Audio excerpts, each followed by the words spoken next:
Yang saya tanyakan ini, sebelum Nabi kita Muhammad SAW menerima wahyu, artinya masih belum ada agama Islam. Nabi kita ini agamanya apa? Apakah beragama mengikuti agama Ibrahim atau agama apa? Karena sampai saat ini saya berpikir nih, kayaknya masih belum ada Islam itu sebelum Nabi menerima wahyu. Kemudian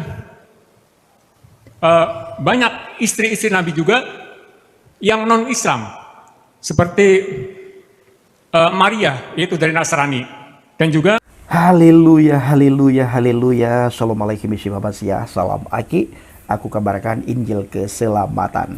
Bapak Ibu kasih Tuhan, ketemu lagi dengan saya Evangelis Avraham Effendi Usman. Bagaimana kabar Bapak Ibu semua? Tentu luar biasa. Nah, saudaraku para pencinta Injil Habagat, kita sering sekali mendengar dari teman-teman dari seberang, saudara-saudara kita dari RT 0666, mereka sampaikan, mereka kabarkan, mereka beritakan di publik bahwa semua nabi-nabi itu beragama Islam. Mulai dari Nabi Adam itu beragama Islam, sampai nabi yang terakhir itu, kalau itu sudah jelas sekali, Nabi Muhammad SAW, nabi yang diimani, yang diyakini oleh saudara kita umat Islam sebagai khatimul anbiya, penutup para nabi, sudah jelas beragama Islam. Tetapi ketika mereka sampaikan bahwa semua nabi itu beragama Islam dan dimulai dari Nabi Adam, itu tidak sejalan dengan sejarah. Ya, bila disinkronkan dengan sejarah, dilihat sejarah, itu tidak sejalan. Nah, kalau begitu Bang Pendi, apakah yang mereka sampaikan itu salah? Kalau tidak sesuai dengan sejarah, bagaimana menurut Bapak Ibu? Silakan tulis di kolom komentar, salahkah atau benar? Ya, silakan tulis di kolom komentar saudaraku. Nah, Bapak Ibu, kapan sih agama Islam ini muncul? Menurut sejarah, ada yang mengatakan 700 Masehi, ada yang sebagian sejarah mencatat 610 Masehi. Mana yang benar? 700 Masehi atau 610 Masehi? Mungkin kalau kita telusuri, ada sejarah lagi mungkin yang mencatat sekian Masehi. Nah, Bapak Ibu, agama ini muncul pertama kali di wilayah Arab, yaitu tahun 610 Masehi, yang ditandai dengan diterimanya wahyu Al-Quran yang pertama sekali di Mekah oleh Nabi Muhammad SAW. Setelah itu, agama Islam menyebar ke berbagai penjuru dunia, termasuk ke wilayah Indonesia. Nah, ada yang mengatakan bahwa 700 Masehi, Banjarnegara sejarah Islam adalah peradaban agama Islam yang dimulai dari turunnya wahyu pertama pada tahun 700 Masehi, yang diturunkan kepada Rasul yang terakhir, yaitu Nabi Muhammad bin Abdullah di Gua Hira dalam kurung Arab Saudi, sampai dengan saat ini, sampai dengan sekarang. Nah, kalau begitu Bang Effendi, dari mana mereka tahu kalau semua nabi-nabi terdahulu itu beragama Islam, sementara Islam munculnya 700 Masehi, ada yang sejarah mencatat 610 Masehi. Dari mana mereka bisa mengatakan kalau nabi-nabi terdahulu adalah beragama Islam? Kemungkinan Bapak Ibu, kalau saya mengutip sebuah ayat, wala tamutunna illa wa antum muslimun, jangan engkau mati kecuali di dalam Islam. Itu ada tertulis dalam Al-Quran, ya. Artinya di ayat ini, bahwa saya kan pernah di pesantren dulu Bapak Ibu, diajarkan maksud ayat tersebut bahwa kita jangan mati kecuali dalam keadaan taat. Bukan kita mati dalam Islam, tapi mati dalam taat. Nah, artinya jangan sampai saudara yang beragama Islam tetapi mati saudara di saat saudara mabuk, di saat saudara melakukan pelanggaran syariat, di saat saudara melakukan ini. Jangan, tetapi matilah dalam keadaan taat.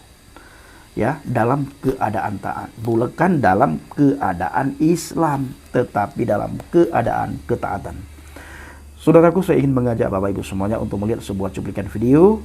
Tapi sebelumnya, tempatkan hati dan pikiran saudara di tempat yang netral. Jangan sedikit-sedikit kufar kafir, ini tidak benar, itu tidak benar. Perhatikan dulu, lihat dulu, simak dulu sampai selesai, baru nanti saudara komentar. Kalau salah, luruskan. Kalau benar, bagaimana tindakan saudara selama ini yang memahami hal yang salah.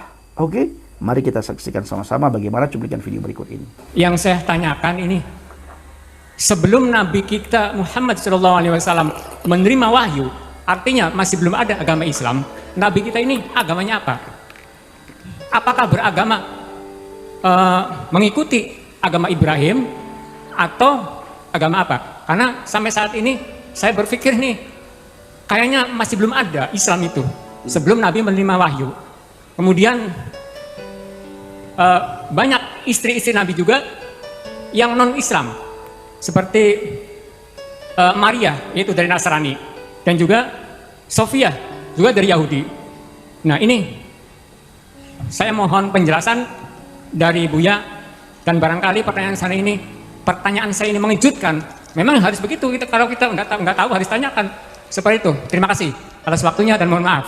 Assalamualaikum warahmatullahi wabarakatuh. Waalaikumsalam warahmatullahi wabarakatuh. Baik, ingin saya jelaskan. Jadi persoalannya kenapa Nabi Muhammad itu sangat menekankan perhatian kita kepada anak-anak yatim. Karena beliau sendiri yang mengalaminya sebagai anak yatim yang terlunta-lunta, nggak ada yang sayang. Tetapi sejarah Islam atau sirah nabawiyah yang saya baca dari mulai saya di pesantren, dari kecil saya di pesantren, itu dalam pikiran saya waktu dulu saya kecil, Nabi itu seperti anaknya orang gedean, orang besar, anaknya raja. Waktu lahir sinar cemerlang, ya kan? Kemudian balkon kerajaan Romawi runtuh, kemudian api yang disembah di Persia itu padam, malaikat ngantri sepanjang jalan menyambut kedatangan. Itu kan cerita. Ketika Nabi lahir nggak ada yang tahu, nggak ada yang mencatat, nggak ada yang menceritakan. Sampai lahirnya saja juga masih banyak pendapat kok. Lahir seorang bayi biasa dari seorang perempuan yang bapaknya sudah meninggal, disudayatin dalam kandungan, dalam keadaan susah, buat makan aja susah. Itu yang cerita begitu buatkan saya. Alam yajidka yatiman fa'awa. Bukankah kamu anak yatim? Allah yang melindungi kamu. Bahwa jadaka dhalan fahada, juga kamu tidak tahu apa, bukan dhalan tersesat dia, artinya tidak tahu mau kemana, ikut siapa, bingung hidup ini. Bahwa jadaka ailan fa'aghna, dan juga kamu tuh miskin, andon makan sama orang lain. Ailan tuh membebani orang lain, numpang hidup sama orang lain. Ya semacam itu. Ini perlu saya jelaskan dulu. Udah lahir, seumur hidup nggak pernah melihat wajah bapak. Masih kecil ibunya meninggal, penderitaan demi penderitaan. Ikut kakeknya meninggal, ikut paman, ya disuruh menggembala kambing untuk makannya sendiri.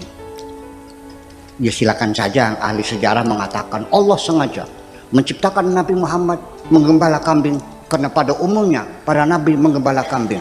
Dan sebelum memimpin manusia, Nabi Muhammad dilatih Tuhan memimpin binatang. Ngomong apa sih gitu? Saya baca terus begitu kok. Iya, itu boleh aja untuk madrasah ibtidaiyah mau boleh, tapi ya untuk kambing ya. Iya, seperti itu. Ya, Nabi Muhammad kenapa menggembala kambing? Karena dia ingin mandiri, tidak ingin merepotkan pamannya. Karena pamannya Abu Talib itu orang miskin juga. Kamu paham gak sih? Abu Talib itu kepala suku yang punya kekuasaan di Mekah. Ya suku Quraisy yang menguasai suku Quraisy, dia kepala suku Quraisy. Mana ada presiden miskin? Mana ada nggak presiden miskin? Iya, artinya bahwa saya ingin mengatakan begini. Saya juga punya ponakan kok. Tapi alhamdulillah ponakannya ikut saya, sini saya muliakan, ya kan? Saya kasih tempat tinggal, rumah, saya kasih tugas sebagai kepala pondok, ya kan, sebagai bendahara di madrasah, saya muliakan. Kalau ada ponakan ikut saya, terus saya suruh menggembala kambing, tidak saya kasih makan, tapi suruh makan sendiri, suruh menggembala kambing, apa komentar kamu? Berani gak kamu mengatakan Abu Talib tidak sayang sama Nabi Muhammad? Berani nggak? Jujur dong. Iya dong. Iya, ya udahlah, sudah, kita nggak usah bertengkar, sudah lalu, kita hanya bisa menganalisa kebenaran, kita tidak tahu persis kayak apa. Tapi yang jelas Nabi Muhammad wanti-wanti anak yatim itu, kata bahasa sirinya amit-amit pitung turunan. Nongok kena. Amit-amit pitung aja sampai kita dua anak putus sengsaranya kayak kita. Itu bahasa Jawa, itu bahasa Indonesia apa tuh? Aku berharap anak cucu saya jangan sampai menderita seperti saya sebagai anak yatim yang terlunta-lunta itu. Itu maksudnya. Ya. Nah itulah makanya sehingga akhirnya kita rumuskan dari satu pemikiran besar bahwa ternyata kita ini umat Islam dewasa ini terjebak pada ibadah-ibadah ritual yang dibesar-besarkan, haji, ya kan, sholat, bikin masjid, bikin musola, besar-besar gitu. Ya, ibadah-ibadah ritual yang diutamakan. Kita melalaikan ibadah-ibadah sosial. Iya. Jadi saya kasih rumusan sekali lagi. Ketika engkau sibuk dengan ibadah-ibadah ritual sampai engkau melalaikan ibadah-ibadah sosial, agamamu bohong. Sholat yang dibesar-besarkan, itu mikrofonnya tuh, tawanya tuh mendengi kemana-mana, iya, mengganggu. Ada kecamatan, ada desa, ada puskesmas semuanya. Ya, minta lagu Basit Abdul Somad hari Jumat mulai jam 10 pagi sampai jam 12 siang, sehingga semua orang bekerja berhenti. Saya tegur, alasannya ini adalah syiar Islam. Ya hebat, betul ya hebat. Sholatnya berjamaah, naik haji tiap tahun atau sekarang umroh, ya. Tapi anak yatim tidak sekolah, tidak kamu urusin kok. Banyak orang-orang miskin yang kelaparan, kau biarkan saja. Sholatmu bohong, fawaidul lil. Saya ngomongin ada dasarnya nggak? Ya, terjebak macam itu. Ya jadi kenapa Nabi Muhammad itu sangat menekankan anak yatim? Malah yang ada paradigma yang lebih gini. Orang itu kalau sholatnya nggak benar, amal yang lainnya tidak diterima. Pernah dengar nggak? Yang benar bukan begitu. Sekalipun kamu sholatnya rajin, tidak ngurusi anak yatim, sholatmu bohong. Ara'aita alladzi yukadzibu fadzalika alladzi bala yahudu ala ta'amil fawailun. Iya kan begitu. Sekarang saya nanya biar agak cerdas. Ketika kamu sembahyangnya sehari 5 kali berjamaah semua, ya, sikat gigi dibuang, ganti siwak, ceboknya pakai tasu, gitu, pakai kembali ke abad ke-7, pakai apa? Pakai batu, pakai sorban semua. Setelah itu negeri ini maju nggak? Betul nggak? Maju nggak? Makmur nggak? Cerdas nggak anak cucumu? Nah itu, jadi artinya pemikiran-pemikiran dikotomi itu yang membuat kita jadi mundur. Ya, ibadahnya salah pilih, ya salah pilih. Ilmu pengetahuannya ada ada ilmu agama, ilmu umum. Ada ibadah mahdoh, ibadah ghairu mahdoh. Saya nggak ngerti itu konsep-konsep macam itu, nggak tahu sejak kapan tuh munculnya. Mahdoh, ghairu mahdoh, ibadah murni, tidak beribadah murni. Ya, ilmu agama, ilmu umum. Artinya begini. Jadi perilaku agama kita yang sementara ini, sampai ketika kita zakat saja, kita bagikan, sekitar kita banyak ustadz kan. Tahu nggak buat siapa zakat ini? Untuk ustadz yang belajar ngaji Al-Quran, yang ngajar fikih, yang ngajar tafsir, yang ngajar nahu, ngajar sorof, yang berbahasa Arab, itu dikasihkan. Kalau guru matematika dikasih zakat nggak?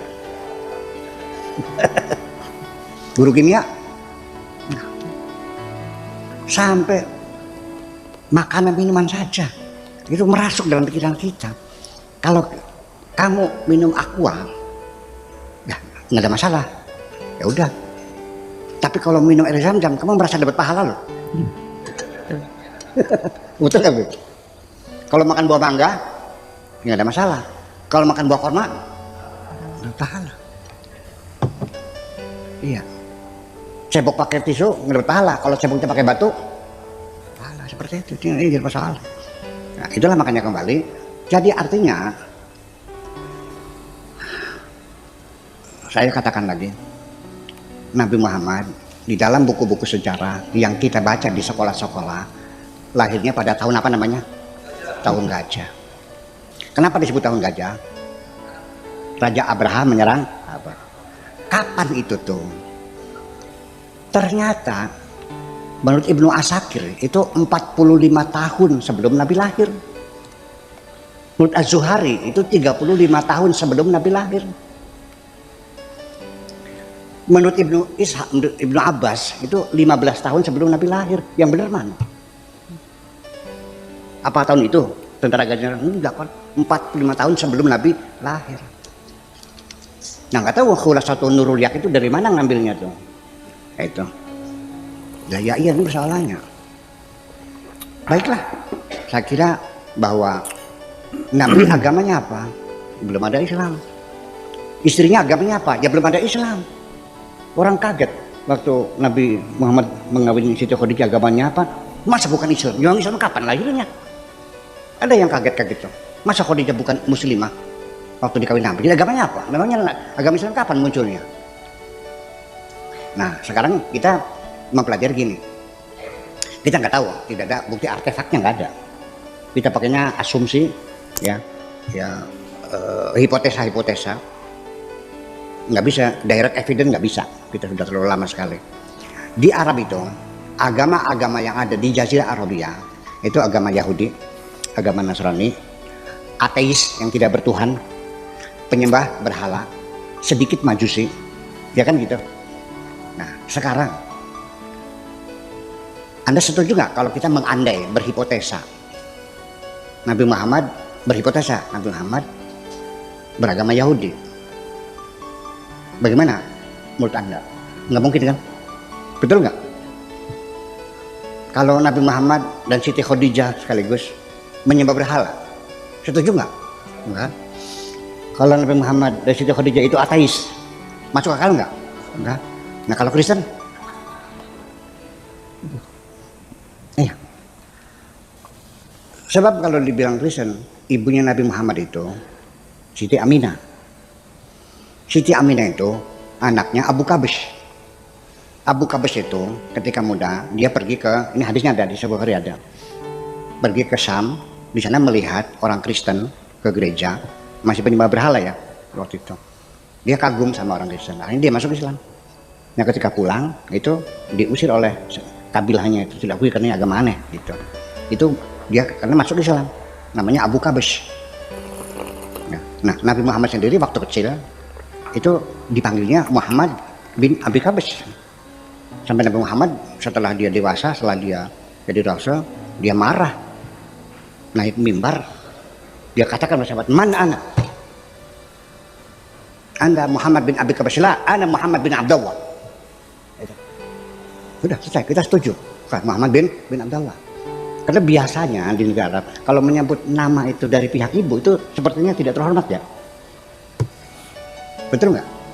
Kalau kamu orang makanya umpamanya Hasan bin Abdullah, nama binnya nama ibunya, tersinggung nggak? Itu persoalannya. Nah itu seperti itu. Jadi artinya ketika kita melihat ibu kanjeng Nabi itu apa, bapaknya agamanya apa segala macam, saya kira tetapi ada peluang lagi nih, di tengah-tengah masyarakat di Jazirah Arabia ada satu agama yang bercampur dengan mereka ikut menyembah berhala juga, tapi di dalam hati mereka bertuhan yang esa. Nah ini namanya kelompok Hunafa. Ketika ditegur mereka, kenapa kau menyembah berhala? Mereka mengatakan, wa ma na'buduhum illa liyuqarribuna ilallahi zulfa. Kami tidak menyembah berhala, itu hanya mendekatkan diri dengan Allah. Itu Hunafa. Nah Hunafa itu identik dengan pengikut Nabi Ibrahim. Yang itu bagaimana sholatnya saya nggak tahu, ya. Karena sholat kita juga berbeda dengan nabi-nabi yang lain. Gitu. Nah itulah kira-kira semacam itu. Jadi artinya begini, ketika kita mengungkap sejarah dari berbagai sumber yang berbeda-beda, ya Pak Habib Cinta jangan tersinggung dong karena saya berbeda. Betul nggak? Saya tidak menyalahkan Anda kok, ya kan, tidak menyalahkan Anda. Ya udah sejarah kita gali, silakan. Ya jadi artinya begini, sebagai penutup, baca sejarah itu supaya kamu lebih objektif. Cobalah baca dari sumber-sumber sejarah yang berbeda-beda. Sejarah yang ditulis oleh Syiah, baca dong. Yang oleh Ahli Sunnah, baca dong. Yang tulis oleh Mu'tazilah, baca dong.